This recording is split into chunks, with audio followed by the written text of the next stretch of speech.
for contempt because of lying before this committee, Mr. Chair. Sige, we're waiting for your explanation.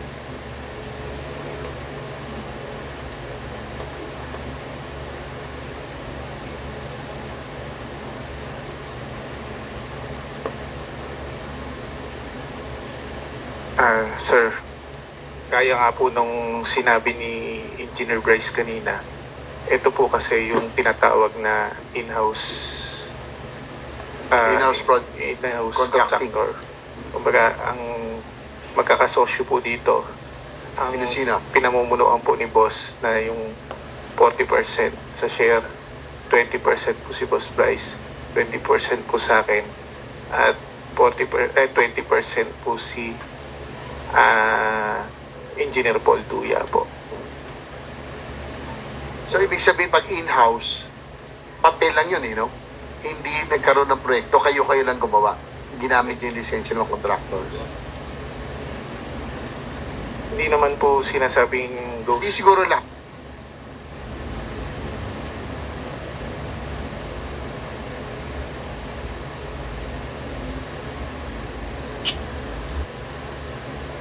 Na trabaho kasi kung makikita nga po natin sa breakdown 25 to 30 ang sa proponent, babawasan ng tax ng 7%, mag-ESOP sa opisina ng 8.5%, magbibidding ng 6%, may bayad po sa testing ng 1%, magro-royalty ka pa po ng 3%, may overhead ka pa po. Kung tutuusin nyo po, parang nasa Ilan yung total? Wala nang natira. parang nasa 22 point something na lang po yung matitira sa Kaya kayo nag-ghost. Kasi hindi na kayang ma-recover. Tama ba? Ay, sasabihin yata si Engineer. Your Honor, if we're going to compare po, let us just try to compare. So, ibig sabihin yung budget ng proyekto, naubos na sa mga korap na mga buhaya ng katihan dyan. Di ba? May 8.5% sa ganito, may 20% ganyan. Di ibig sabihin, wala na, natira. Asan pa gagastusin sa proyekto? Wala na, naubos na sa kamay ng mga duhagi, ng mga magnanakaw sa gobyerno. Di ba? Ambis na may budget para sa proyekto, naubos na sa pamimigay. Kaya yung proyekto nagiging ghost o nagiging guni-guni na lang.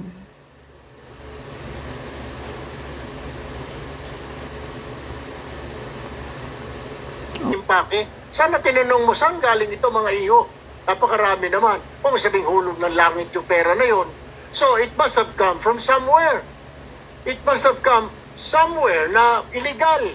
Kaya napakadaming pera. Kaya huwag mong sabihin at huwag kang magmamalinis dito na sila lang, puro sila din naman. Well, man, ikaw yung hepe. Dapat doon pa lang kagad nakita mo na napakaraming pera. You would have stopped them. At maging itong si Dumasig, huwag ka magpa-santo-santo yung mukha dyan. Ano ka, tanga? Engineer ka? Hindi mo man lang sinumbo? Kaya, Dumating pong papel, pinipirmahan ko po yun, Your Honor. hindi. May restaurant naman po ako at may hanap buhay naman po. Huwag ka na pupunta sa salin, lalo ka madidiin. Hindi po ako. Hindi sabihin Kasi po, ang yung restaurant na po. chips, ang cost to chips mo nga, 1.4 billion, 1.428 billion to be exact, over a period of 3 years. Your Honor, kung Ang salin papayagan, mo, 150 million, kung 150,000. papayagan niyo po kung doon sa chips po na sinasabi niyo po. Actually, Official record yun. Opo. Huwag ka na makipagtalo doon. hindi po. Ang ano ko lang po, Your Honor, kasi po yung card na ginagamit po sa casino, hindi naman po namin hawak po yon. Pag po nagpapalit kung kani-kanino, minsan po kung sino po ang magamit, katulad din po nung sa iba, nagagamit po yung card. Yun lang po, Your Honor. Wala naman po akong question po doon sa presentation niyo. Salamat po. Huwag mo na magdahin salin kasi malayo. Lalo ka pa madidiin, engineer. Huwag na. So, tama ba yun, Engineer Bryce? Wala siyang tinatanggap sa mga pinipirmahan niya? hindi po, Your Honor. O ano sistema ng bigayan? Sa opisina po, yung bukod pa po tayo, yung obligasyon pa lang po sa opisina na na 8.5% pagka ibinabalik po na kasing ilang contractor. Meron na kagad siyang 3.5 to 4% po doon. Then yung the rest po na 4.5%, 4 to 4.5%, yun po yung ibabalik. Ibibigay naman po sa akin, sa hepe. The rest na po nang nasa opisina. Pag sinasabing ibinibigay, ano yan, cash? Cash po, nakasobre po. Tapos, sinong tumatanggap para kay Mr. Alcantara? Bali, binibigay po ito yung 8.5% pag binibigay po dun sa accountant namin, din yung accountant po namin ng nagbibigay separately kung kani-kanino Sino po. yung accountant? Pangalan? Ano po, sa accountant? Juanito Mendoza. So si Juanito Mendoza ang siyang tumatanggap at dinidistribute 8.5% kay Engineer Alcantara, 4.5% sa inyo, ganun? Hindi po.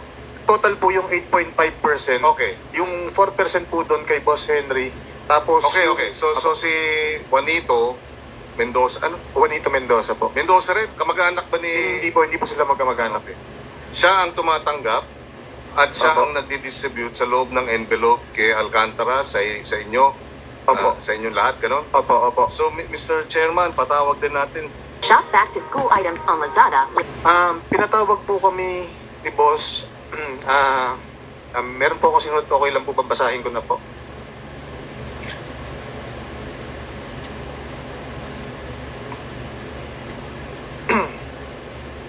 Noong August 3, 2025, pinatawag kami ni dating District Engineer Henry Alcantara na noong panahon yun ay naitalaga na bilang Assistant Regional Director ng Region 4A. Ang buong opisina upang pag-usapan ng issue ng flood control projects sa aming distrito. Nagulat na lang po kami ng kaming dalawa ni Engineer JP Mendoza na pinapaako po sa amin dalawa lang ni JP Mendoza ang problema sa mga flood control projects. Siyempre po, hindi po kami pumayag. Doon po nagsimula. Si Boss Henry po, matagal na pong kasama ni Boss Henry si Boss Yusek Robert Bernardo. Yusek. Opo. At base po sa sinabi ni Boss Henry sa akin, si Yusek Robert Bernardo po ang nag-natorial funds po na bumababa sa aming opisina. Nasaan si Yusek Bernardo? Wala po akong idea, Your Honor. Engineer Alcantara, you were right. Sinahan, go ahead. Your Honor, Shop back to school items on Lazada with up to 50. Tanungin kung sila po itinakot ko. Ang sinasabi ko lang po sa kanila ay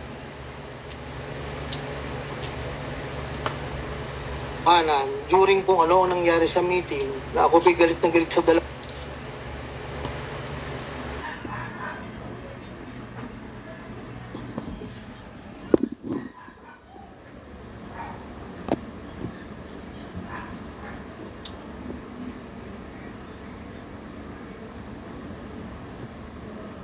Po, to be exact po, Your Honor. Ano yung panahon na yun? Kailan binigay yung una? Ang alam ko po dyan, isang birthday po saka isang ano po eh.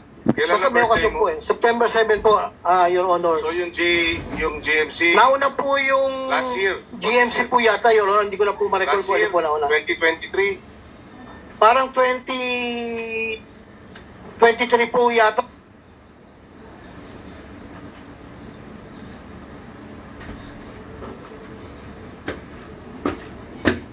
Twenty 24. Alin po sa dalawa lang po, Your Honor. At tas, Sandali.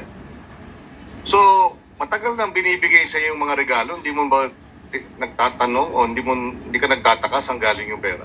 hindi ko naman po kasi alam, Your Honor, yung personal na resources nila, kung anong hanap buhay po nila, Your Honor. Iyon po yung regalo po sa akin. Inamin ko po yun. Birthday ko po. Akala ko naman po yung regalo na yun. Siyempre po, bilang yung sukli ng pagmamahal na ginawa ko po sa kanila. Tapos kasama ka dun sa nag-unpack ng pera ka, pero hindi mo alam saan galing yung pera na pinambili para ibigay sa iyo bilang regalo. Sila po nagregalo, Your Honor. Hindi ko na po alam kung saan siya na po. Medyo mahirap paniwalaan yun na hindi mo alam. At kung Kung hindi mo alam, ba't di mo kinwestiyon? Di ba? Ba't di mo inalam? Ayun na, di ba? Kung ikaw interesado talaga dito sa malaman itong kalokohan o merong kalokohan, etc. Ikaw ang district engineer, may command responsibility, etc. Sabihin na natin hindi mo alam. Ba't di mo inalam? Doon pa lang, medyo may sabit din, di ba? Doon sa tanong, doon kay Miss, what is her name now? Sally Santos. Magkano ang natanggap mo sa lahat ng pagkakataon na ikaw ay nag-broker, naging... Hindi pa. ha? 3% po, Your Honor. Magkano nga? Royalty po. Magkano nga yun? 3%. Total. Ilang beses mo Kung ikaw si Alcantara, pera na, naging bato pa eh. O, di ba? Pipikit ka na lang at magbubulag-bulagan ka. Eh, wala ka namang kasalanan eh. Nireregalo nila sa'yo eh. Di ba? Alam mo namang gawin mo pang bato yung pera. Pera na nga yun. Oo, talaga. Basta dyan sa gobyerno, mataas